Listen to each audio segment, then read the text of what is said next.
bi ni'matihi tatimmus shalihat. Segala puji bagi Allah Jalla Jalaluh yang karena nikmatnya kebaikan-kebaikan menjadi sempurna. Dengan izinnya kita bisa berpuasa. Dengan izinnya kita masih diberi kesempatan untuk hadir di bulan Ramadan. Allahumma salli wa sallim ala sayyidina Muhammadin wa ala alihi wa ashabihi ajma'in. Ya Allah, semoga salawat dan salam senantiasa tercurahkan untuk baginda Nabi kita Muhammad, untuk keluarga beliau, untuk istri-istri beliau, untuk putra-putri beliau, dan untuk seluruh sahabat Nabi. Semoga Allah meridhai kita bersama mereka. Amma ba'd. Atakum Ramadan. Rasulullah sallallahu alaihi wasallam ketika datang bulan Ramadan, ketika masuk bulan Ramadan, di dalam hadis yang diriwayatkan oleh Abu Hurairah radhiyallahu anhu, beliau mengatakan kepada para sahabatnya, atakum Ramadan syahrul mubarak. Telah datang kepada kalian bulan Ramadan, bulan yang penuh dengan berkah. Faradallahu alaikum siyamahu, yang Allah mewajibkan bagi kalian berpuasa di bulan ini. Tuftahu fihi abwabus sama, pintu-pintu langit dibuka. Wa tughlaqu fihi abwabul jahim, dan pintu-pintu neraka ditutup. Wa tughallu fihi maradatus syayatin, dan setan-setan yang bandel itu dibelenggu. Lillahi fihi lailatun khairun min alfi syahr, bagi Allah di dalamnya ada satu malam yang lebih baik dari 1000 bulan. Man hurima khairuha faqad hurim, barang siapa yang terhalangi dari meraih kebaikan di satu malam yang lebih baik dari 1000 malam, maka dia termasuk orang yang terhalang dari kebaikan. Hadis ini diriwayatkan Imam Ahmad dan Nasai. Haibati fillah, kalau bicara berkah bulan Ramadan, kita berada di awal-awal hari yang penuh dengan berkah. Di antara semua bulan yang 12 itu, bulan Ramadan dipilih oleh Allah Azza wa Jal menjadi bulan puasa, bulan yang termulia. Di dalamnya terkumpul berbagai ragam ibadah, amalan-amalan yang mendekatkan hamba kepada Allah Azza wa Jal, yang berbeda dengan bulan-bulan lainnya. Kalau bicara mubarak, berkah, maka berkah adalah sebuah kebaikan yang banyak, yang tetap, bahkan dia bertumbuh dan berkembang. Itu kalau kita bicara berkah. Jadi ucapan Rasul sallallahu alaihi wasallam kepada para sahabatnya ketika memberikan kabar gembira kepada mereka, atakum Ramadan syahrun mubarak, bulan yang penuh dengan berkah, itu benar-benar dimaksudkan. Tapi sayangnya banyak umat Islam yang lupa dengan keberkahan bulan ini, bahkan merusak keberkahan itu dengan berbagai aktivitas yang tidak seharusnya dia lakukan. Seperti orang yang dikasih kebaikan, kemudian kebaikan itu dia tinggal. Ada orang dikasih duit 1 triliun, dibungkus di depan dia, atau dikasih cek di depan dia, silahkan. Di depan dia ada cek, nilainya 1 triliun. Dia tinggal ambil, dia berangkat ke tempat untuk mencairkan cek tersebut.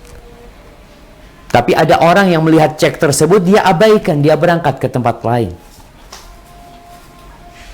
Ana benar-benar bersedih ketika Ramadan dijadikan bulan hanya untuk berwisata kuliner. Beberapa berita ketika menyebutkan tentang makanan hari ini apa, ini lo cocok untuk berbuka, ini cocok untuk sahur.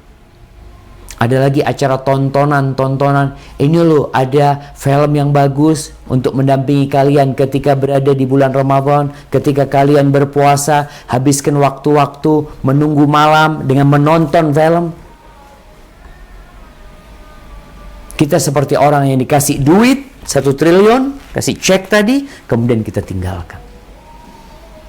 Barokah itu pergi dari kita karena kita tidak mau menerimanya. Jamaah rahimakumullah, kalau kita merenungkan bulan Ramadan ini, ternyata semua amalan yang berkaitan dengan rukun Islam itu berkumpul di dalamnya. Ditambah dengan amalan-amalan lainnya. Keberkahan yang unlimited, tanpa batasan. Coba, kalau kita mau lihat awal berkah Ramadan ini, bulan ini, Allah jadikan bulan tersebut sebagai wadah disyariatkannya berpuasa. Bukan di bulan Syawal, bukan Dzulqa'dah, bukan Dzulhijjah, bukan Muharram, Safar, enggak, Ramadan. Yang Allah wajibkan berpuasa di dalamnya. Kenapa kok bulan Ramadan dipilih ya? Kenapa kok bukan bulan lainnya? Tentunya ada sesuatu yang berbeda di sini. Coba dibuka Qur'annya tuh. Di surah Al-Baqarah ayat 185.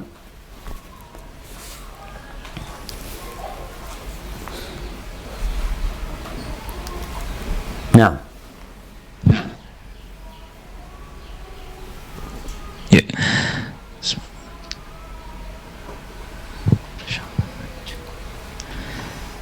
شهر رمضان الذي أنزل فيه القرآن هدى للناس وبينات من الهدى والفرقان فمن شهد منكم الشهر فليصم.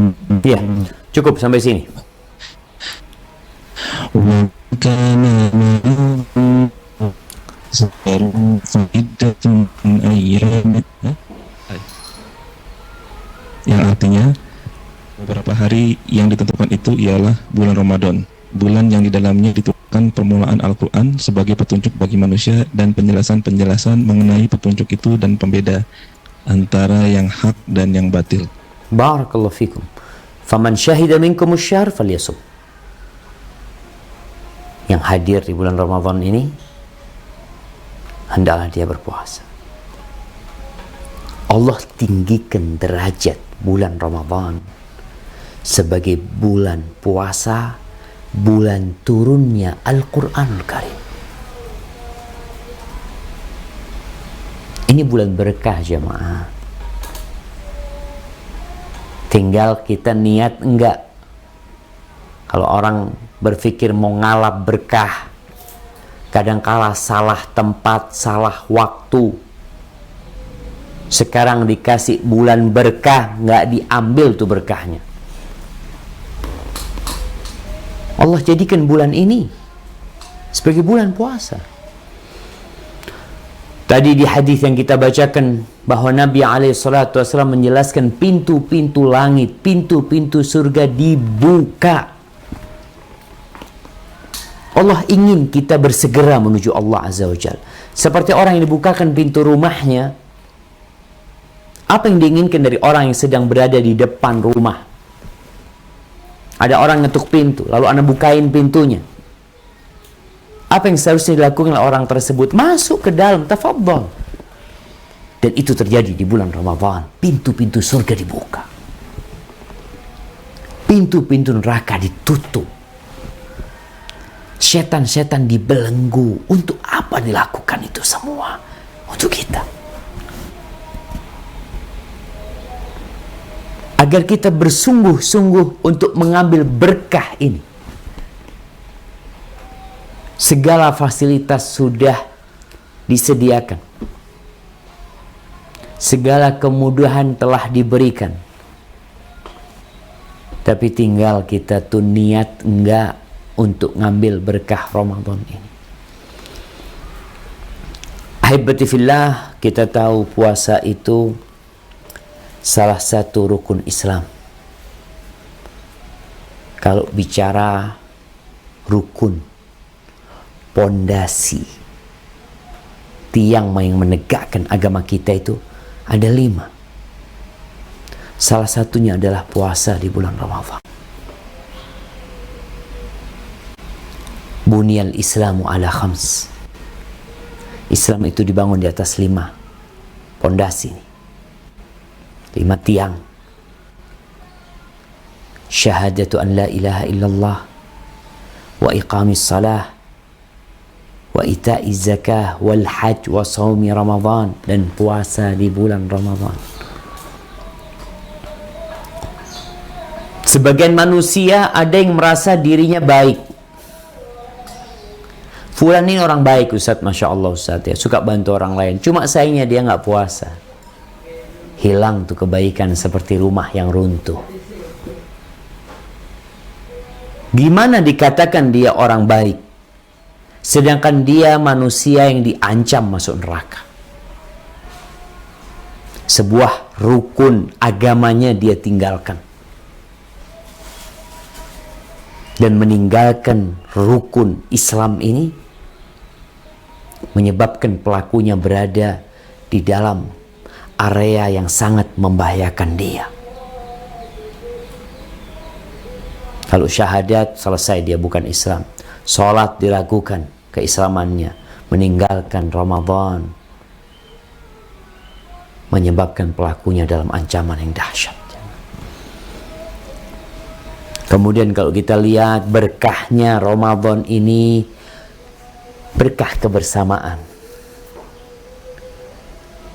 Dimana kalau bicara puasa, kita bisa puasa di bulan Syawal. Ada 6 hari bulan Syawal puasa. Ada puasa sunnah Senin Kamis.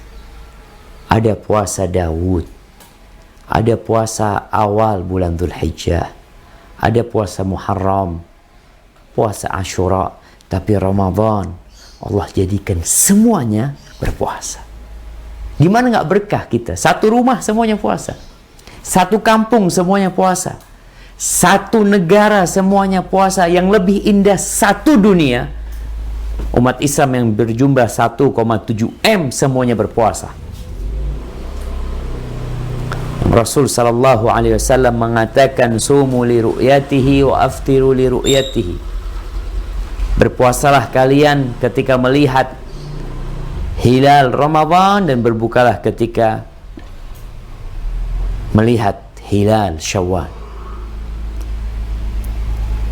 Dan Allah sebutkan di sini panggilan untuk orang-orang yang beriman. Di surah Al-Baqarah ayat 183. Ayat yang sudah kita hafal jemaah. Coba dibaca. Bismillahirrahmanirrahim. Ya ayyuhalladzina amanu kutiba alaikumus siyamu kama kutiba alal ladzina min qablikum la'allakum tattaqun. Wahai orang-orang yang beriman, diwajibkan atas kamu berpuasa sebagaimana diwajibkan atas orang sebelum kamu agar kamu bertakwa. Barakallahu fikum. Allah panggil ya ayyuhalladzina amanu. Bukan hanya untuk ana, bukan hanya untuk antum, tapi untuk seluruh mereka yang merasa beriman, diwajibkan atas mereka berpuasa. Ini berkah Ramadan. Kita bisa sama-sama bangun sebelum subuh, sahur, mau maghrib, apalagi di pandemik COVID-19 ini, semuanya bisa bareng-bareng. Dulu bapaknya buka bersama di masjid, dulu bapaknya buka bersama di kantor, dulu anaknya buka bersama di sekolahan, semua punya acara masing-masing. Di bulan Ramadan ini kita buka bersama keluarga. Ini anugerah Allah Azza wa Jal. Kalau kita bicara berkah, ambil berkahnya jemaah. Dan kedudukan puasa yang Rasul sallallahu alaihi wasallam ketika ditanya oleh Abu Umamah, "Murni bi'amal ya Rasulullah, perintahkan kepada aku untuk beramal." Apa kata Nabi alaihi salatu wasallam? "Alaika bis-shaum fa innahu la 'idla lahu." Berpuasalah engkau. Itu amalan yang enggak ada tandingannya. Jadi kita berada di bulan mengamalkan sebuah amalan yang nggak ada tandingannya, jemaah. Puasa sunnah kita nggak pernah dikasih puasa wajib nih, masya Allah. Allah baik sama kita. Diperintahkan kepada kita untuk berpuasa la'allakum tattaqun, agar kita semakin bertakwa kepada Allah Azza wa Jalla. Puasa ini ibadah spesial, jemaah.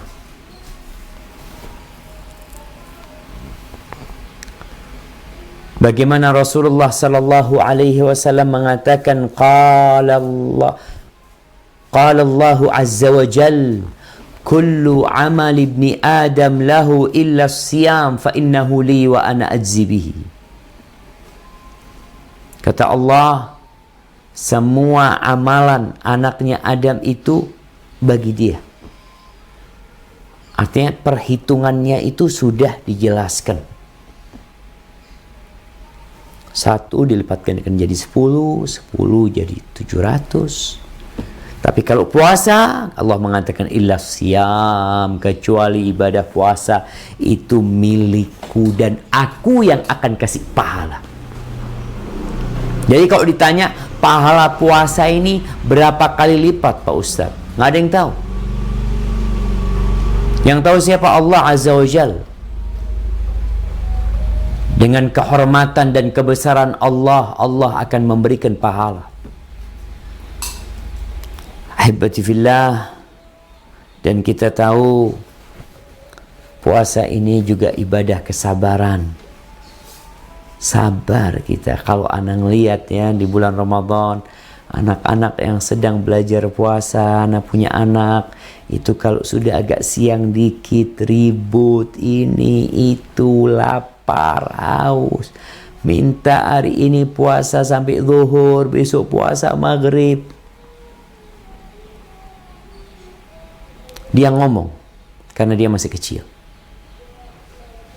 Tapi kita memang sedang dilatih kesabaran kita. Ini berkah Ramadan. Kemudian jamaah, Rasulullah SAW menjelaskan bahwa orang yang mati dalam kondisi berpuasa, insya Allah masuk surga. Jadi kalau kita meninggal dalam kondisi berpuasa di bulan Ramadan ini, Allahu Akbar. Ini saudara-saudara kita yang mungkin terkena COVID-19, yang dia harus bersabar. Sebagian di antara mereka harus mati, meninggal dunia. Maka jadikan kematianmu husnul khatimah. Di dalam hadis yang diriwayatkan Imam Ahmad, Rasulullah sallallahu alaihi wasallam mengatakan, "Ya Hudzaifah, man khutima lahu bi siyami yaumin yuridu bihi wajha Allah azza wa jal, adkhalahu Allahul jannah." Wahai Hudzaifah, barang siapa yang ditutup dalam kondisi dia melaksanakan puasa di hari itu dan dia melaksanakannya karena ikhlas berharap wajah Allah azza wa jal, maka Allah akan masukkan dia ke surga. Ini kesempatan buat kita untuk mati husnul khatimah. Ahibati fillah. Kemudian kalau bicara puasa, Ramadan melatih kita untuk bisa berpuasa, karena itu kewajiban, mau tidak mau kita berpuasa. Tapi nanti selesai Ramadan, berkah Ramadan ini seharusnya kita bawa dengan melaksanakan puasa 6 hari di bulan Syawal, puasa 3 hari dalam sebulan. Karena sejatinya kata Nabi alaihi salatu wassalam di dalam hadis riwayatkan Imam Bukhari dan Muslim, inna fil jannati baban yuqalu lahu ar-rayyan. Sesungguhnya di surga itu ada pintu yang namanya Ar-Rayyan. Yadkhulu minhu as-sha'imuna yaumal qiyamah. Orang-orang yang ahli puasa akan masuk dari pintu tersebut pada hari kiamat. La yadkhulu minhu ahadun ghairuhum. Tidak ada yang masuk satupun selain mereka. Kalau mereka sudah masuk, maka pintu itu ditutup. Ini Ramadan, kita dipaksa untuk puasa. Mau tidak mau. Dengan harapan antum jadi orang bertakwa, selesai Ramadan antum tetap berpuasa. Kemudian Rasulullah SAW memberikan sebuah garansi buat orang yang puasa di bulan Ramadan. Apa garansinya? Beliau mengatakan, man shama ramadhana imanan wa ihtisaban ghufira lahu ma taqaddama min dhanbihi. Barang siapa yang berpuasa di bulan Ramadan imanan wa ihtisaban, dia melakukan itu bukan karena ikut-ikutan, bukan karena nggak enak sama tetangga, bukan karena ingin sehat. Karena ada orang berpuasa karena ingin kurus. Tapi Muslim berpuasa imanan. Karena dia beriman kepada Allah Azza wa Jal. Dia dipanggil atas nama ya ayyuhalladzina amanu kutiba alaikumusiyam. Dia yakin bahwa ini adalah rukun agamanya. Yang dia diperintahkan untuk melakukannya. Wahtisaban. Dan dia berharap pahala dari Allah Azza wa Jal. Apa yang akan dia dapat? Ghufira lahu ma taqaddama min dhanbihi. Dosa-dosa dia yang lalu diampuni sama Allah. Bersih. Wa Ramadan ila Ramadan. Dan dari satu bulan Ramadan ke bulan Ramadan selanjutnya kafaratun lima bainahuma. Adalah penghapus untuk dosa-dosa yang terjadi di antara keduanya. Itu janji Nabi SAW. Adakah berkah yang lebih besar dari diampuninya dosa-dosa kita, jemaah? Kalau kita bicara berkah nih, antum tahu-tahu nggak punya dosa. Kita bicara berkah. Subhanallah, jemaah. Tapi sekali lagi kadang-kala nih Ramadan berulang kali kita masuk di dalamnya, hadir di dalamnya, nggak ada semangat untuk ngambil berkahnya. Yang dikeluhkan oleh orang-orang dalam kondisi COVID-19 kadangkala bukan masalah puasanya. Yang mereka keluhkan masalah ekonomi. Kita bersyukur kepada Allah Azza wa Jal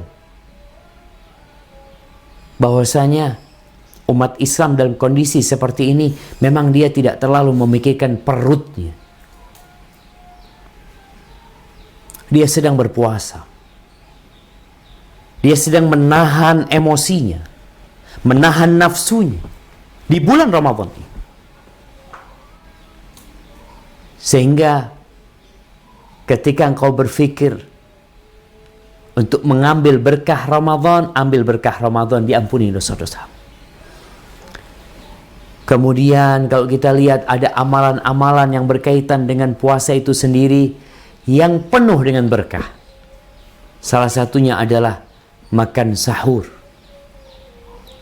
Yang kata Nabi alaihi salatu wassalam, as-sahur kulluhu barakah fala tada'uh walau an yajjarra ahadukum jur'atan mimma. Kata Nabi alaihi salatu wassalam, sahur itu berkah semuanya. Makanannya berkah, waktunya berkah, jemaah. Antum bisa bayangin makan sahur berkah dan waktu makannya berkah. Jangan ditinggalkan. Walaupun kalian hanya sekedar meneguk satu teguk air. Fa innallaha azza wa jal wa malaikatahu yusalluna 'alal mutasahhirin. Sesungguhnya Allah azza wa jal bersama malaikat-malaikatnya itu bersolawat untuk orang-orang yang sahur. Lalu kita mau cari berkahnya ini. Bukan berkahnya dengan rame-rame, bukan berkahnya dengan nonton sesuatu di televisi yang membuat antum lupa sama Allah Azza wa Jalla. Makan, sahur. Kita lihat nih berkahnya lagi Ramadan, doanya mustajab orang yang puasa. Lisaimi da'watun mustajabah 'inda fitri. Buat orang yang puasa ada doa mustajab buat dia tuh. Berkahnya Ramadan, ada kegembiraan buat dia. Lisaimi farhatan, farhatun 'inda fitri wa farhatun 'inda liqa'i rabbih. Orang yang puasa memiliki dua kegembiraan. Kita harus bergembira dengan Ramadan ini. Jangan bersusah gara-gara engkau nggak bisa sarapan, gara-gara engkau nggak bisa makan siang, gara-gara tidak bisa menikmatin es di siang hari. Ya Allah, engkau akan meninggalkan semua itu kelak selama-lamanya ketika ajal menjemputmu. Kita sedang berlatih untuk itu. Ada kegembiraan buat orang yang berpuasa. Kegembiraan ketika dia berbuka. Setelah dia bersabar menahan diri, meninggalkan pembatal-pembatal puasa, lalu dia datang ketika matahari tenggelam dan dia berbuka, Masya Allah. Apapun yang dia makan, mau itu air, akan jadi kegembiraan buat dia. Wa farhatun 'inda liqa'i rabbih, dan kegembiraan ketika berjumpa dengan Allah Jalla Jalaluhu. Ini berkahnya Ramadan. Allah berikan kepada kita kegembiraan yang dapat kita raih di bulan yang penuh dengan berkah ini. Ahibati fillah, kemudian berkah Ramadan yang mungkin kita di bulan ini kita merasakan sedikit berubah, yaitu salat tarawih. Kita tahu Rasulullah sallallahu alaihi wasallam pernah melaksanakan salat tarawih ini bersama para sahabatnya berjamaah di Masjid Nabawi. Tapi hanya 3 malam beliau melaksanakannya. Karena beliau takut salat tarawih berjamaah itu diwajibkan atas umat Islam. Maka beliau akhirnya meninggalkan, beliau sholat sendiri. Para sahabat sholat sendiri. Akhirnya di masa Abu Bakar Siddiq radhiyallahu ta'ala anhu, mereka sholat sendiri-sendiri. Dan di masa Umar bin Khattab radhiyallahu anhu dikembalikan orang. Ketika Umar melihat mereka di Masjid Nabawi sholat pisah-pisah, ada ini yang sholat sendirian, ini sholat bersama 2 orang yang bermakmum sama dia, ada yang bermakmum 3 orang sama dia. Akhirnya oleh Umar bin Khattab dikumpulkan tuh dengan 1 imam. Masya Allah, Umar radhiyallahu anhu bergembira, dia mengatakan ni'matul bid'ah hadhihi. Ini satu hal baru yang bagus. Bid'ah secara bahasa, karena sholat tarawih bukan bid'ah, sudah dilakukan sama Nabi SAW berjamaah, dilakukan oleh para sahabat di masa Umar bin Khattab, juga mereka bersendiri, ada yang berjamaah beberapa orang. Lalu Umar mengatakan ini satu hal baru yang indah. Cuma ada satu pesan Umar, dia mengatakan wallati yanamuna anha afdal minallati yaqumun. Dan yang tidur, yang mengakhirkan sholat malamnya nanti di sepertiga malam akhir, itu lebih baik daripada yang melaksanakan sholat itu sekarang. Tapi Umar mengumpulkan mereka karena mereka memang sudah melaksanakan hal itu. Ahibati fillah, kemudian di bulan Ramadan ini, kalau sholat malam di sepanjang tahun biasa aja, tapi di bulan Ramadan ada nilai plus. Selain tadi dilaksanakan di masjid-masjid berjamaah, walaupun dengan COVID-19 kita kembali seperti di masa Nabi SAW, seperti di masa Abu Bakar As-Siddiq, ya berjamaah kecil-kecil di rumah atau sendirian, tapi tidak di masjid. Kalau dulu di masa Abu Bakar di masjid, tapi mereka sholatnya sendiri atau berjamaah dengan kelompok masing-masing. Tapi sekarang kita sholatnya sendiri atau berjamaah di rumah kita masing-masing. Kata Nabi alaihi salatu wassalam, man qama ramadhana imanan wahtisaban ghufira lahu ma taqaddama min dhanbih. Barang siapa yang bangun malam dalam rangka sholat di bulan Ramadan, beriman kepada Allah yang mendorongnya, berharap pahala dari Allah yang memotivasinya, diampuni dosa-dosa dia yang lalu. Kemudian nanti di 10 hari terakhir juga, di mana orang di 10 hari terakhir sudah mulai meninggalkan berkah Ramadan ini. Nabi alaihissalatu wassalam mengatakan, man qama lailatal qadri imanan wahtisaban ghufira lahu ma taqaddama min dhanbi. Barang siapa yang bangun salat di malam Lailatul Qadar imanan, karena dia beriman kepada Allah, wahtisaban, dan dia berharap pahala dari Allah, maka diampuni dosa-dosanya. Dan kita tahu malam Lailatul Qadar khairun min alfi syahr, lebih baik dari 1000 bulan. Itu berkahnya lagi.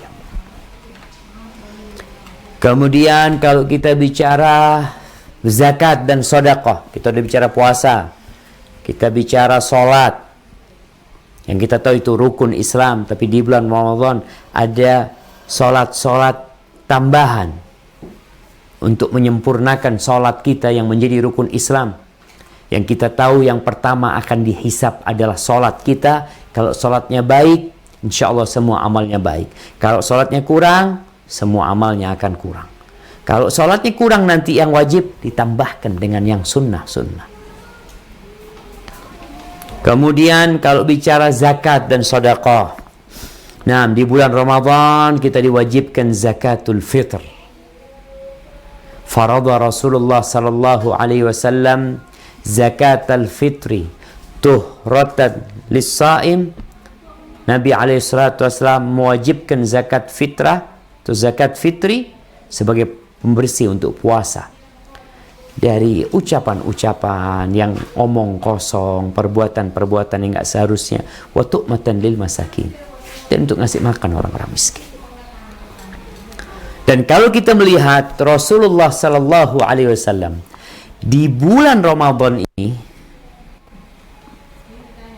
volume dan kualitas sedekah beliau, berbaginya beliau itu tambah. Ini berkahnya Ramadan. Gimana tidak? Berada di bulan yang penuh dengan berkah, dikasih kesempatan untuk meraih surga, kemudian kita nggak ambil. Kata Abdullah bin Abbas radhiyallahu anhu mengatakan, kana sallallahu alaihi wasallam ajwadan nas bil khair. Nabi alaihi salatu wasallam adalah orang yang paling dermawan dalam urusan harta. وكان أجود ما يكون في رمضان حين يلقاه جبريل صلى الله عليه وسلم وكان جبريل يلقاه في كل ليلة من رمضان يعرض عليه رسول الله صلى الله عليه وسلم القرآن فإذا لقيه جبريل كان رسول الله صلى الله عليه وسلم أجود بالخير من الريح المرسلة. Disebutkan bahwasanya Nabi alaihi salatu wasallam puncak kedermawanannya itu adalah di bulan Ramadan ketika berjumpa dengan Jibril dan bertadarus Al-Quranul Karim, di mana Nabi alaihissalatu wassalam membacakan Al-Quran kepada Jibril. Itu puncak kedermawanan Nabi alaihissalatu wassalam. Apabila berjumpa dengan Jibril, maka Rasulullah sallallahu alaihi wasallam lebih dermawan. Beliau lebih dermawan lagi dalam urusan harta. Bahkan disebutkan beliau lebih dermawan daripada angin yang dikirimkan. Fulus itu lepas gitu jemaah. Itu berkahnya Ramadan. Dan subhanallah kita melihat orang-orang di bulan Ramadan semakin baik.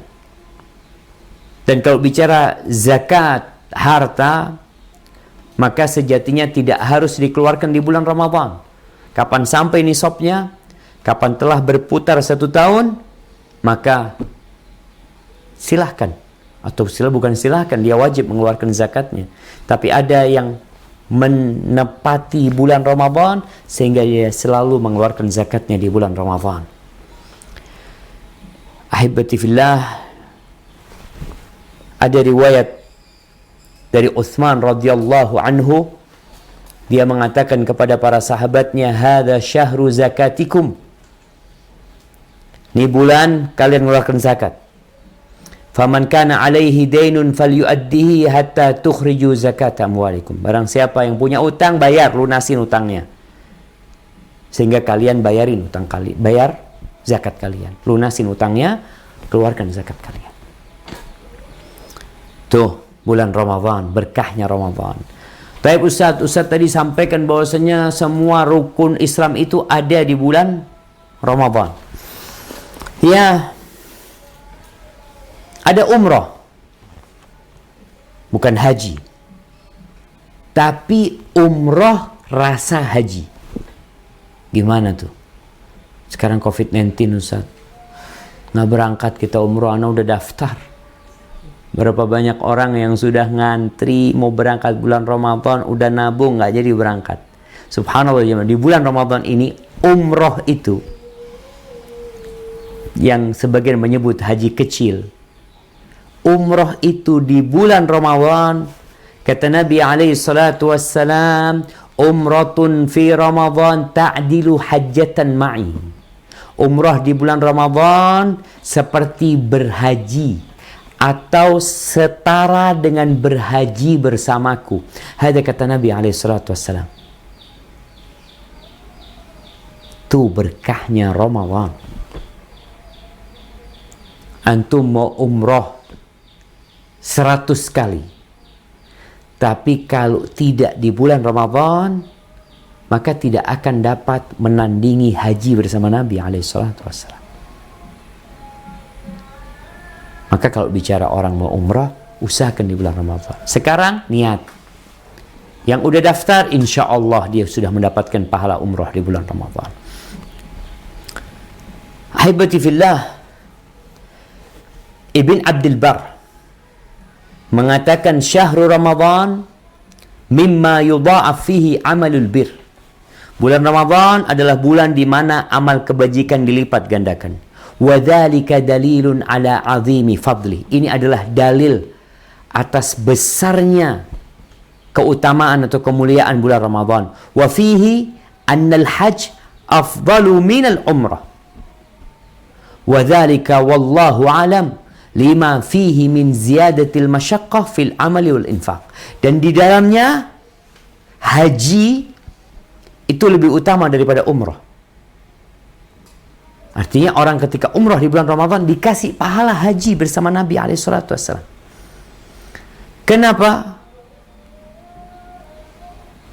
Kita tahu haji ini lebih utama dari umrah. Tapi di bulan Ramadan, kenapa akhirnya dikasih pahala seperti haji bersama Nabi SAW? Kata Ibnu Abdul Bar, wallahu alam.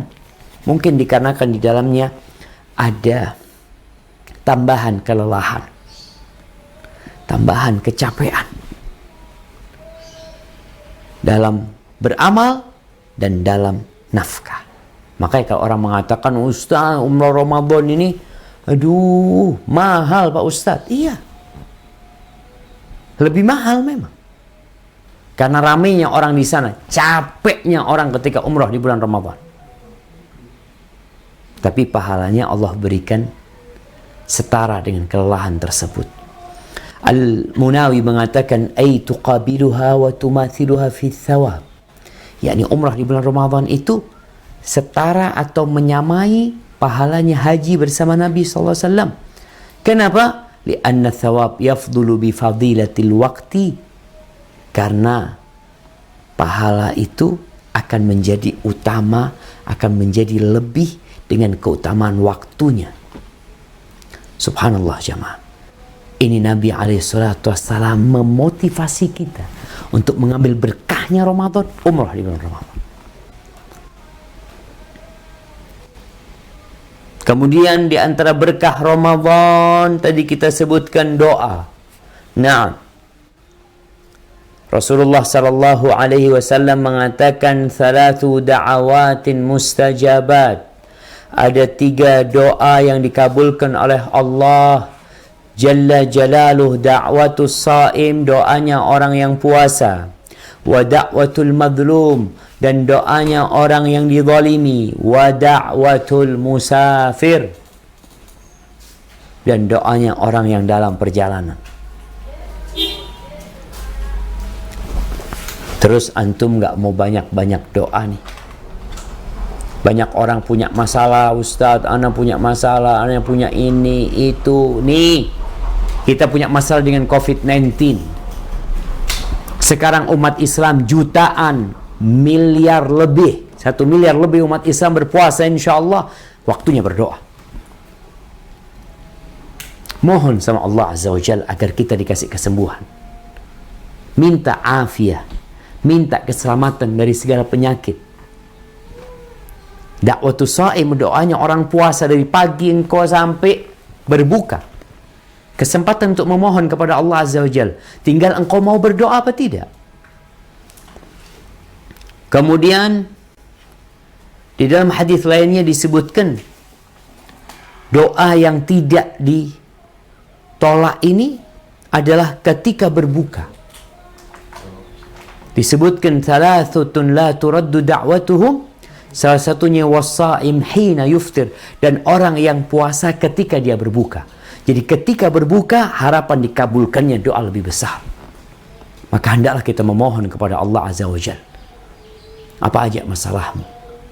Kita kalau suruh curhat sama orang bisa berjam-jam. Kita cerita masalah kita karena kita tahu mudah-mudahan fulan bisa bantuin kita. Ya anak kayak gini, kayak gitu. Berharap dibantu sama fulan. Kenapa sama Allah kita hanya sebentar? Kenapa kita tidak perpanjang waktu doa kita? Jangan sampai hilang berkah doa sebelum berbuka ini karena antum sibuk ngabuburit. Karena antum sibuk nonton televisi, tontonan yang tidak berguna. Jangan hilang waktu mustajab ini karena antum sibuk milih makanan ini itu. Sudah di meja makan nih, semuanya udah siap. Dia lihat ada kolak, dideketin di sini kolak, diudek-udek sama dia, taruh sana. Ada teh, diambil lagi, dicium aroma tehnya, semuanya mau dimakan. Antum hanya berpikir, ini adzannya kapannya? Kenapa antum gak berdoa? Jangan tinggalkan berkah itu jemaah. Haibati fillah, kemudian bulan Ramadan, bulan untuk membaca Al-Quranul Karim. Firman Allah yang tadi dibacakan, Syahrul Ramadan alladzi unzila fihi Al-Quran hudan linnas wa bainatin minal huda wal furqan. Bulan Ramadan, bulan diturunkannya Al-Quranul Karim, petunjuk bagi umat manusia, penjelasan-penjelasan dari petunjuk yang Allah turunkan, uraian-uraian yang membedakan antara yang hak dengan yang batil. Bulan Ramadan, dan kita melihat manusia di bulan Ramadan, di saat pintu-pintu surga dibuka, di saat ada yang memanggil mengatakan ya baghiyal khairi aqbil, kita tuh jadi mau baca Quran. Subhanallah. Dan membaca Quran di saat bulan Ramadan, di saat berpuasa, dengan di bulan-bulan lainnya berbeda jemaah.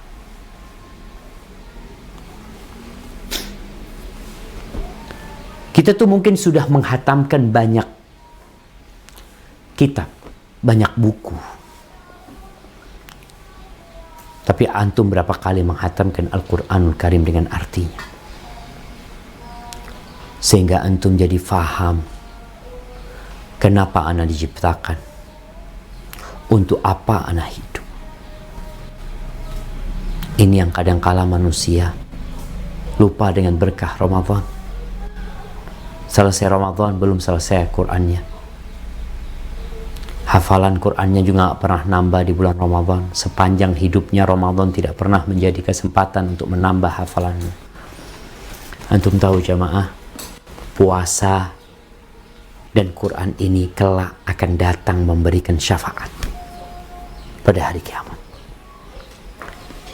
Kata Rasulullah sallallahu alaihi wasallam dalam hadis yang diriwayatkan Abdullah bin Amr bin Al-As, "As-siyam wal Quran yashfa'ani lil 'abdi yaumal qiyamah." Puasa dan membaca Al-Quran akan memberikan syafaat buat hamba pada hari kiamat. Yaqulus siyam, puasa akan berkata kelak, "Ay Rabbi, mana'tuhu at-ta'am wasyahwa fasyaffi'ni fihi." Wahai Rabbku, aku menghalangi dia dari makan dan dari syahwatnya. Tolong terima syafaatku buat dia ya Allah. Wa yaqulul Qur'an, dan Quran akan mengatakan, "Mana'tuhu an-nauma bil-lail fasyaffi'ni fihi." Qala fayushaffa'an, ya Rabbi, aku menghalangi dia dari tidur di malam hari, maka terima syafaatku buat dia. Maka kemudian diterima syafaatnya. Ahibati fillah, kalau dilihat dalam hadis ini, ada keutamaan membaca Al-Quranul Karim di malam hari. Baik dalam kondisi kita sholat atau kita buka mushaf. Tapi bukan berarti di siang hari nggak baca Quran. Karena di hadis ini disebutkan bahwasanya aku menghalangi dia dari tidur. Dia ngaji di malam hari. Bisa jadi dia ngaji dengan sholatnya. Sebagaimana kita tahu bagaimana Rasulullah Sallallahu Alaihi Wasallam sholat malam. Dan ini berkah Ramadan jamaah. Kalau antum lihat bagaimana berlomba-lombanya para salafus saleh di bulan Ramadan. Bagaimana para sahabat, bagaimana para tabi'in. Di antara mereka ada yang biasa membaca Al-Quranul Karim di luar Ramadan 6 hari 6 malam dia hatam. Tapi di bulan Ramadan 2 malam dia hatam. Kita mau berapa kali kalau antum membaca riwayat dari Imam Syafi'i rahimahullahu ta'ala yang dikatakan beliau menghatamkan Al-Quran di bulan Ramadan sehari 2 kali.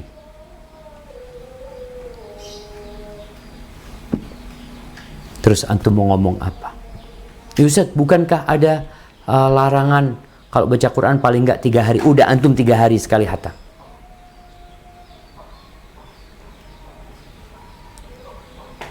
Anda ingin sampaikan bagaimana semangatnya mereka. Mereka membacanya.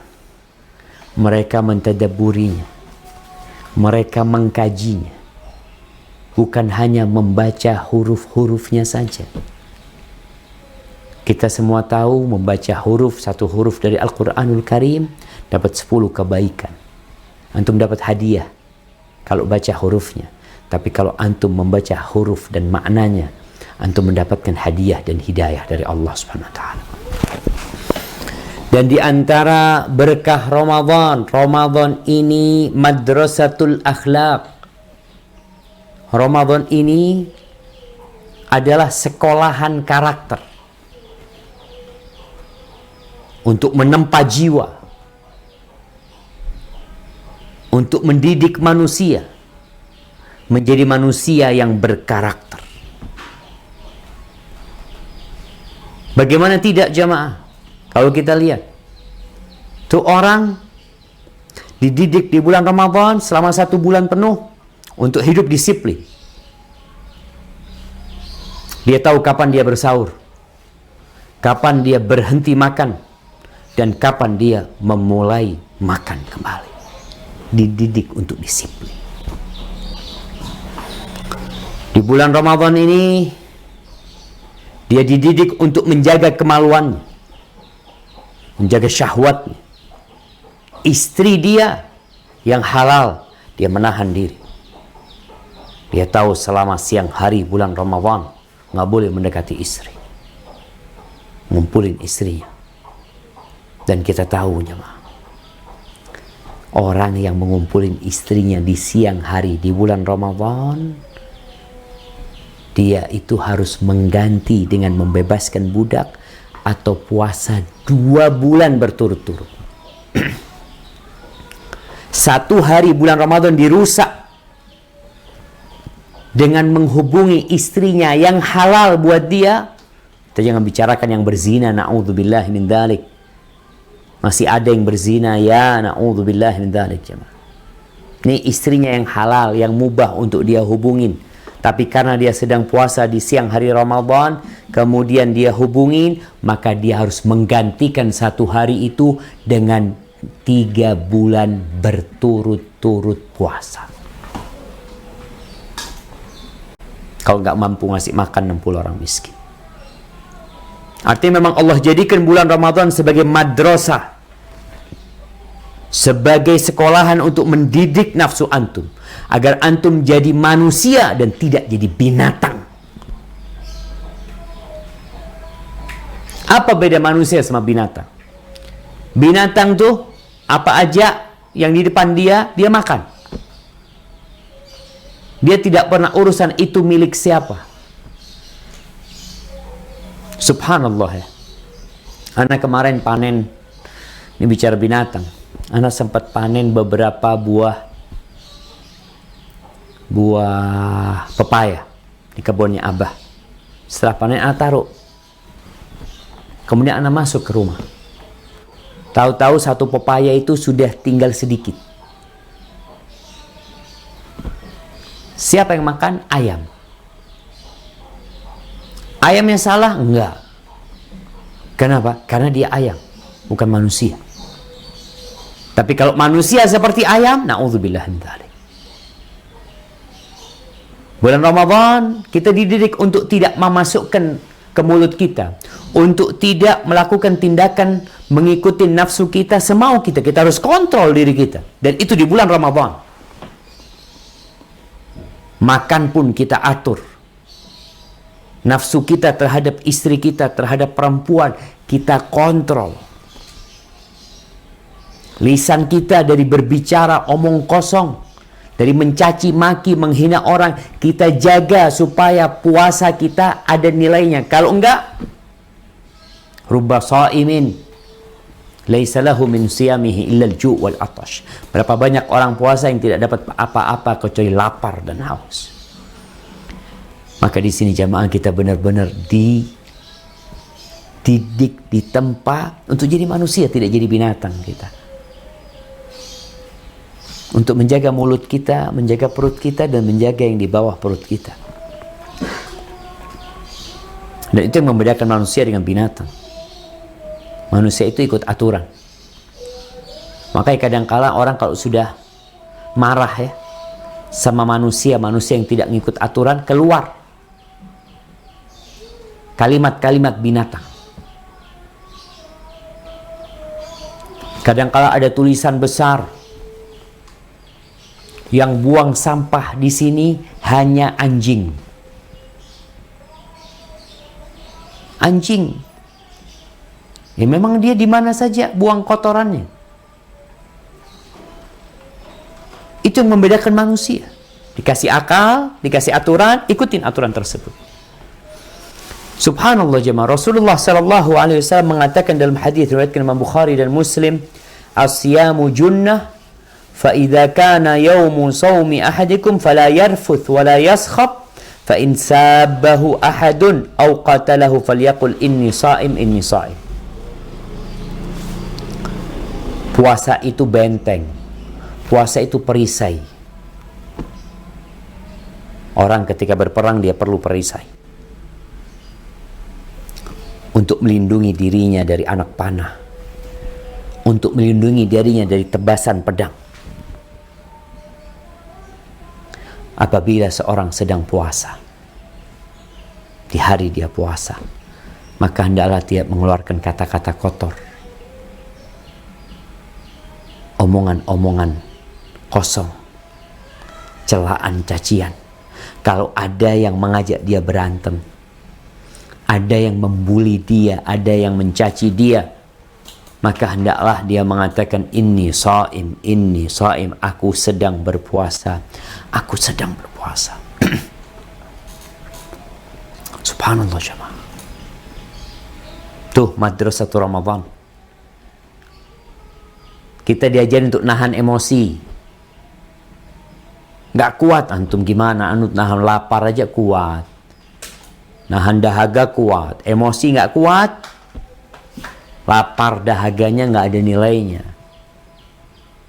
Karena sejatinya lapar dan dahaga, makan dan minum itu mubah. Bahkan kau disuruh makan dan minum sekarang, engkau nggak boleh makan dan minum karena engkau sedang dalam pelatihan untuk jadi orang bertakwa. Dan ini madrasatul Ramadan. Berkahnya bulan Ramadan, jemaah.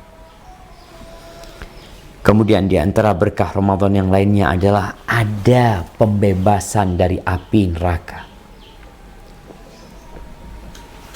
Ahibati fillah, kita tahu neraka itu disediakan buat orang-orang kafir. Uiddat lil kafirin.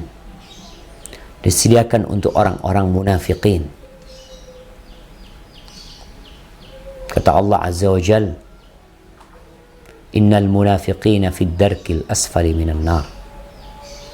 Sesungguhnya orang-orang munafik itu berada di keraknya api neraka. Neraka ancaman untuk orang-orang yang berbuat maksiat. Semoga Allah menjauhkan kita dari api neraka. Dan di bulan Ramadan ini ternyata Allah Azza wa Jal memberikan vonis bebas untuk banyak manusia. Apa istilahnya? Ada gerasi. Iya, ada gerasi yang diberikan kepada mereka yang divonis masuk neraka. Atau di dunia divonis seumur hidup, diringankan hukumannya. Divonis 7 tahun, 3 tahun dikeluarkan. Di bulan Ramadan ini kata Nabi alaihi salatu wassalam, Inna lillahi inda kulli fitrin utaqa wa dhalika fi kulli laylah. Sesungguhnya milik Allah di setiap berbuka, waktu puasa itu jemaah, orang-orang yang dibebaskan dari neraka. Dan itu setiap malamnya. Setiap malamnya ada pembebasan dari neraka. Mulai kapan? Mulai awal Ramadan. Bukan hanya di akhir Ramadan. Naam, puncaknya di akhir Ramadan. Kita tahu malam-malam yang paling indah adalah di akhir Ramadan. Tapi pembebasan dari neraka itu ada sejak awal Ramadan. Ini sejak malam ini. Sejak kemarin. Maka jadikan dirimu termasuk orang yang berharap dibebaskan dari api neraka oleh Allah Azza wa Jalla. Kemudian jamaah bicara berkah Ramadan. Ya, ini kesempatan untuk memberikan berbuka untuk orang-orang yang puasa. Mungkin sekarang nggak ada buka bersama. Kau bisa kirimkan ke tempat-tempat orang miskin. Saudara-saudara kita yang mungkin terdampak COVID-19.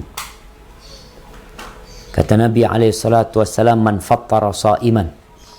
Barang siapa memberikan buka untuk orang puasa, kana lahu mithlu ajrih, maka dia akan mendapatkan pahala seperti pahala orang yang berpuasa itu, ghaira annahu la yanqusu min ajri shaimi syai', tanpa mengurangi pahala orang yang berpuasa tersebut. Maka manfaatkan waktu-waktu ini untuk mencari berkah, karena dia di depan kita. Dia nggak lama, sudah berlalu 2 hari. Buat mereka yang di Indonesia, mungkin buat mereka yang di Oman baru sehari. Kita punya waktu kira-kira 720 jam. Dan setiap hari waktu itu berkurang. Dan entah apakah kita termasuk orang-orang yang dapat berkahnya Ramadan. Semoga Allah beri berkah kepada kita. Barakallahu lakum fi ramadhanikum. Hadza wallahu a'lam bissawab. Mungkin itu yang bisa Anda sampaikan pada kesempatan kali ini. Kita masuk ke sesi tanya jawab. Nah, Anda persilahkan.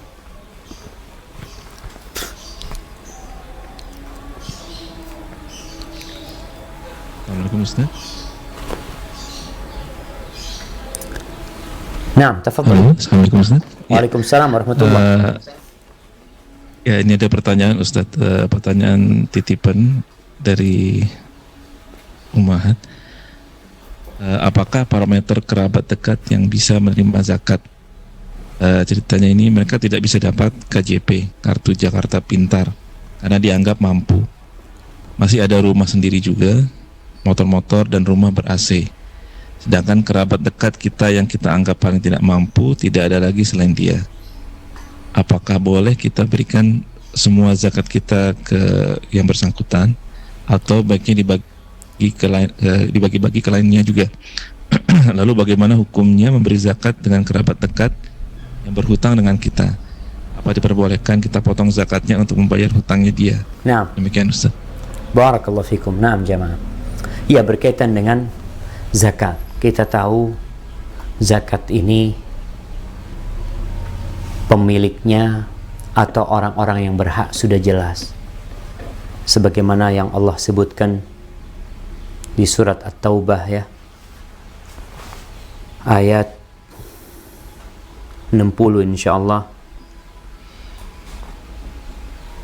Iya, Allah Azza wa Jalla menyebutkan innamas sadaqatu lil fuqara wal masakin wal amilina 'alaiha wal mu'allafati qulubuhum wa fir riqab wal gharimin wa fi sabilillah wa ibnis sabil faridatan min Allah.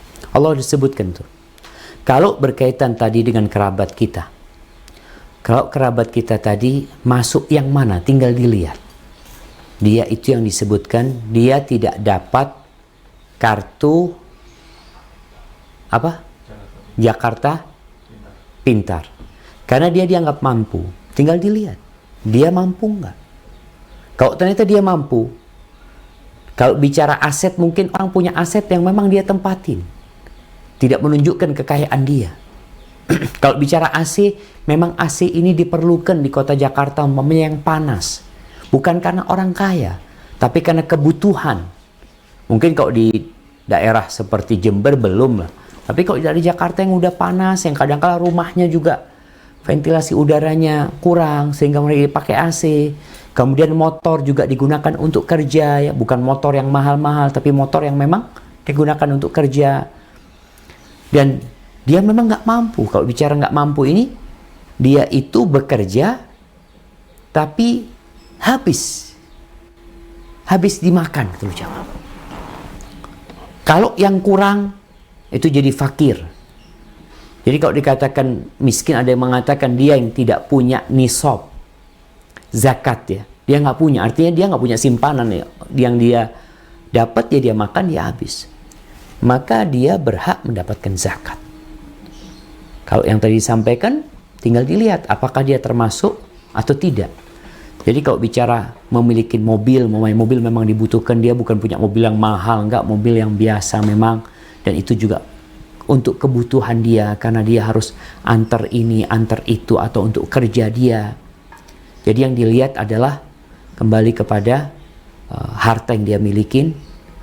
Dia udah punya nisabnya apa tidak. Kalau enggak, kemudian kalau memang hasilnya hanya untuk dimakan, maka dia berhak mendapatkan zakat. Adapun berkaitan kalau pertama dan yang kedua, apakah boleh diberikan kepada satu orang saja? Bukan berkaitan dengan kerabatnya tadi. Kalau kerabatnya tadi termasuk mustahik, mau diberikan kepada dia semuanya, dilihat kebutuhan dia itu berapa sebenarnya. Jadi kita memberikan zakat itu yang membuat dia cukup hidupnya. Umpamanya dia perlu dalam setahun itu dia punya uang, contohnya dia punya penghasilan 3 juta, sedangkan kebutuhan dia 5 juta sebulan.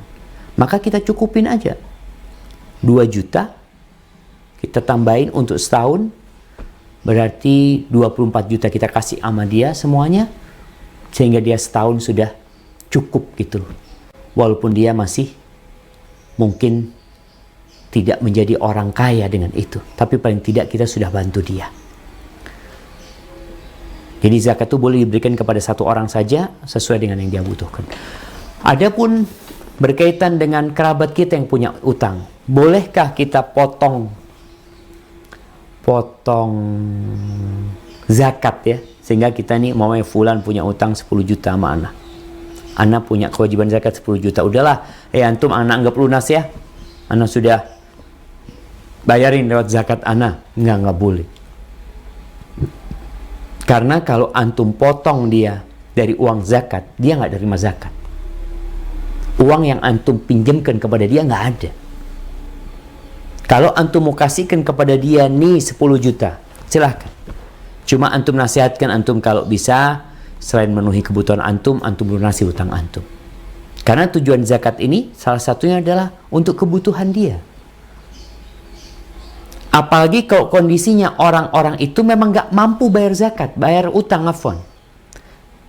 Dia nggak mampu, artinya uang antum itu hilang sebenarnya. Dengan ketidakmampuan dia untuk membayar utang, maka hilang uang antum. Lalu antum ingin uang itu ada sehingga antum makan zakat antum sendiri, maka nggak boleh. Hadza wallahu a'lam bissawab. Jazakallah ya Ustaz. Tafadhol Mas Emil. Assalamualaikum Ustaz. Waalaikumsalam warahmatullahi wabarakatuh. Ustaz, Ana ingin bertanya mengenai berhubung dengan kita ingin terus mendekatkan diri juga salah satunya lewat membaca Quran. Apakah diperbolehkan untuk terus-menerus sholat wajib ataupun tarawih dengan memegang mushaf, Ustaz? Nah, Jazakallah khair. barakallahu fikum. Kalau Anda membaca fatwa para ulama yang berkaitan dengan memegang mushaf, maka mereka hanya meringankan untuk sholat sunnah. Sedangkan untuk sholat wajib, kita tahu sholat wajib, rukun dan syaratnya udah jelas. Antum ketika sholat wajib membaca Al-Fatihah aja sudah sah sholat antum. Sehingga ketika antum sholat wajib ingin membaca Al-Quranul Karim, maka antum hafalkan. Yang antum mau baca dihafalin untuk sholat wajib. Adapun sholat sunnah diperbolehkan dengan memegang mushaf untuk membaca dari mushaf. Dan ini penting jamaah. Artinya Allah menurunkan Al-Quran Karim. Dan Al-Quran memiliki keutamaan bagi orang yang menghafalnya. Sehingga ketika antum sholat dengan pegang Quran, antum tidak akan termotivasi untuk menghafal Quran. Maka sekarang ketika antum ingin bacaan antum lebih, ingin bacaan antum ketika sholat wajib itu lebih panjang lagi, caranya bagaimana? Caranya dengan menghafal. Dan kedudukan orang nanti di surga Allah Azza wa Jal tergantung bacaan Qur'annya. Bagi orang-orang yang punya hafalan Qur'an, maka akan dikatakan kepada dia, Iqra warqa warattil kama kunta turattil fid dunya. Baca dan naiklah engkau, tartilkan engkau sebagaimana engkau mentartilkan di dunia. Fa inna manzilataka inda akhiri ayatin taqra'uha. Kedudukanmu adalah di ayat terakhir yang engkau baca. Jadi sekarang nih Ramadan hendaklah memotivasi kita untuk tambah hafalan Quran kita dengan harapan kita semakin tinggi derajatnya karena semakin banyak hafalan Quran yang kita miliki. Hadza wallahu a'lam bissawab.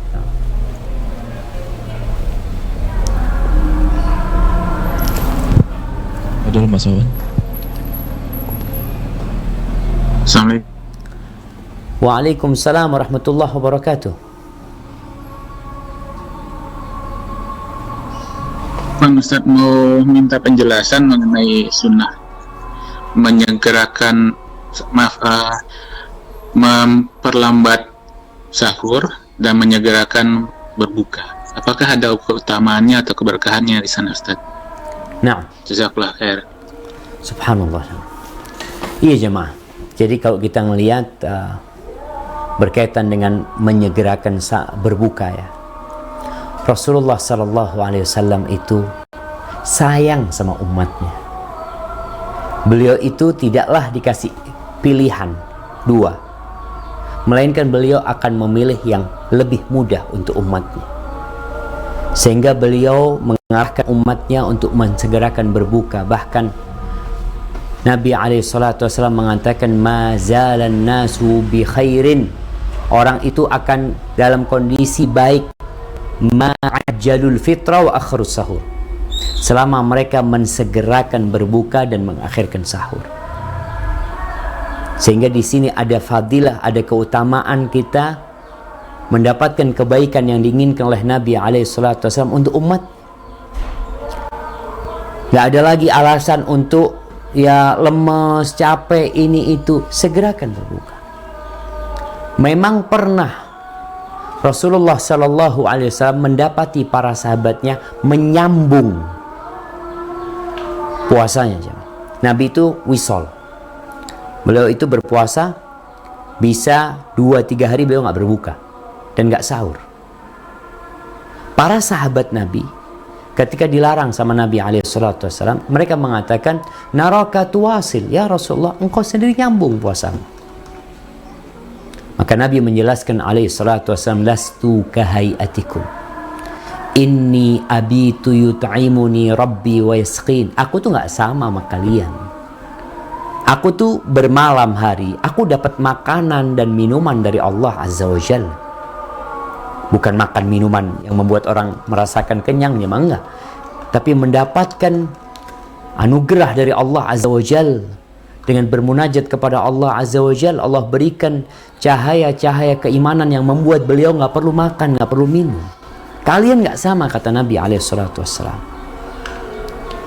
Dan Nabi mengatakan, man kana muasil, kalau ada yang mau wisol, mau nyambung puasanya, maka boleh, tapi sampai sahur aja.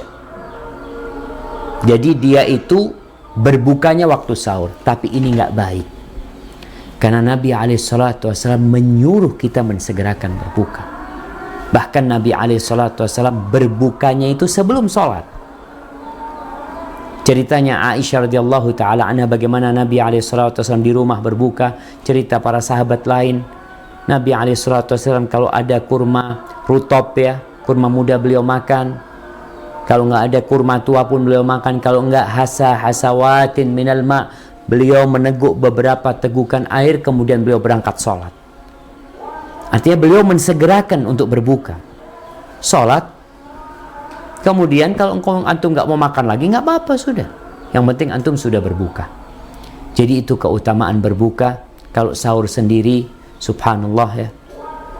Pembeda antara puasa muslim sama Yahudi itu aklat sahur, makan sahur. Dan Nabi SAW mengakhirkan sahurnya supaya antum kuat. Bukan malah antum mencapek-capekkan dirinya. Anak sahur jam 12 malam, Ustaz. Jadi puasanya anak ini dari jam 12 sampai jam 6. Antum bangga dengan hal itu? Antum nggak baik. Yang baik itu yang sahurnya diakhirkan. Tapi jangan mengakhirkan sahur sampai waktu sahurnya habis. Akhirnya antum juga kewalahan, ya. Lagi makan enak semuanya, tahu-tahu sudah adzan. Gimana antum? Maka ketika ditanya sahabat tentang waktu sahur Nabi SAW, antara makan sahur Nabi dengan sholat subuh itu kira-kira kadarnya pembacaan 50 ayat. Hadza wallahu a'lam bissawab. Tafadhol Mas Andres. Assalamualaikum Pak Ustadz. Waalaikumsalam warahmatullahi wabarakatuh. Jazakallah khair, alhamdulillah. Saya ada pertanyaan mengenai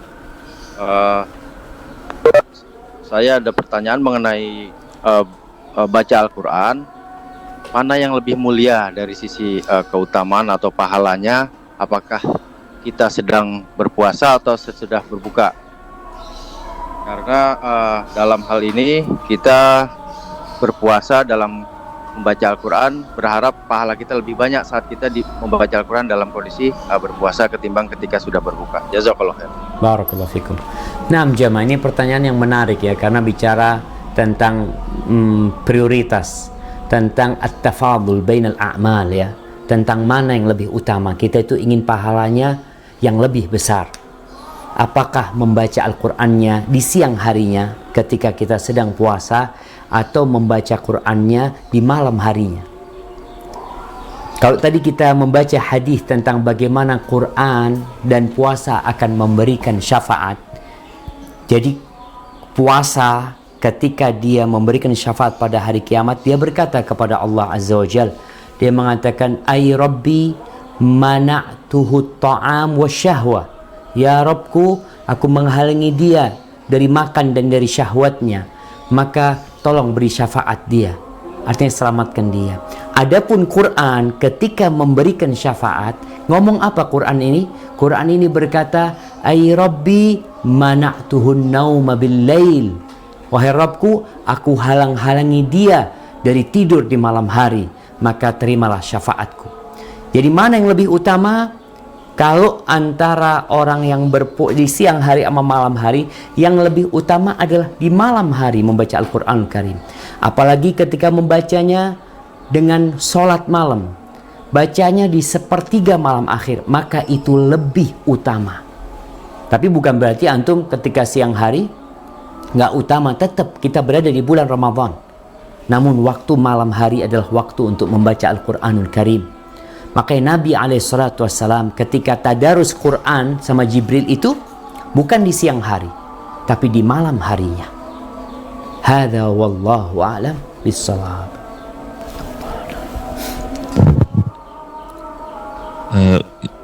Ustaz, ada pertanyaan satu ini dan satu lagi. Ini pertanyaan titipan dari Ummahat. Pertanyaannya, disebutkan dalam Al-Quran bahwa taubat yang diterima oleh Allah adalah taubat dari pekerjaan dia yang jahil, tidak tahu akan ilmu dan risalah Allah. Pertanyaannya, seringkali kita lalai dan mengulang perbuatan dosa padahal sudah tahu hukumnya. Apakah ketika kita bertaubat, taubat tersebut kita tidak diterima oleh Allah? Nah, subhanallah jemaah, ya. Allah Azza wa Jal menyebutkan bahwasanya innamat taubatu 'ala Allah lilladzina ya'maluna su' bijahalatin thumma yatubuna min qarib. Disebutkan bahwasanya taubat yang diterima oleh Allah itu memang buat orang-orang yang melakukan kejahatan karena jahalah, karena kebodohan. Apa maksud kebodohan di sini? Apakah maksud kebodohan di sini karena dia nggak tahu hukum? Kalau dia nggak tahu hukum, insya Allah dimaafkan. Nggak perlu tobat. Dia memang nggak tahu, anak nggak tahu gitu loh. Dia makan babi nggak tahu kalau itu daging babi umpamanya. Tapi yang dimaksud dengan jahalah, bahwasanya setiap orang yang melakukan dosa adalah karena kejahilan dia. Kejahilan bukan dengan hukum perbuatan, tapi kejahilan dengan akibat perbuatan dia. Kejahilan dengan Allah Azza wa Jal yang akan menghukum ketika dia melakukan dosa. Itu makna kejahilan yang dimaksud dari orang-orang yang melakukan dosa kemudian dia bertobat kepada Allah Azza wa Jalla. Ketika orang berbuat dosa kemudian dia kembali kepada Allah Azza wa Jalla, dia bertobat, dia tahu dosa yang dia kerjain, kemudian dia bertekad untuk tidak mengulangin, tapi di waktu lainnya ya bisikan nafsu begitu dahsyatnya, godaan setan begitu kuatnya, dia terjebak dalam dosa tersebut. Bukan berarti kemudian ketika dia bertobat dia tidak diterima. Kalau dia bertobat dengan taubatan nasuha, maka tetap diterima oleh Allah Azza wa Jal. Karena disebutkan tidak ada seorang yang berbuat dosa melainkan karena jahalah, tapi bukan karena kebodohan dengan hukum, tapi kebodohan dengan akibat perbuatan dia, atau kebodohan dengan kebesaran Allah Azza wa Jal. Hadza wallahu a'lam bissawab. Masih, tafadhal.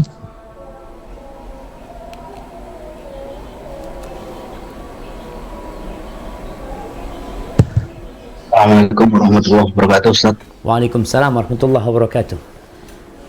Ya Ustaz, mau tanya untuk usia minimal berapa ya Ustaz kita bisa mengajarkan berpuasa ke anak kecil, pendidikan berpuasa ke usia dini gitu sebaiknya, dan ibadah-ibadah apa saja yang sebaiknya kita untuk kita contohkan ke mereka, karena misalkan masih 7 tahun atau 4 tahun gitu Ustaz. Ya.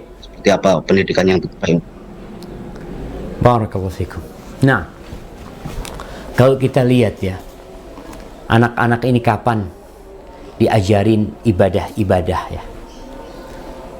Ya sejak mereka mampu diajak. Jadi ada umur mumayyiz, umur yang dia sudah bisa membedakan. Salah satunya tanda mengetahui orang itu sudah mumayyiz adalah ketika dia sudah dapat membedakan antara yang kanan sama yang kiri. Dia udah paham, nih tangan kanan, nih tangan kiri. Artinya sudah bisa dikasih tahu, sudah bisa diajak.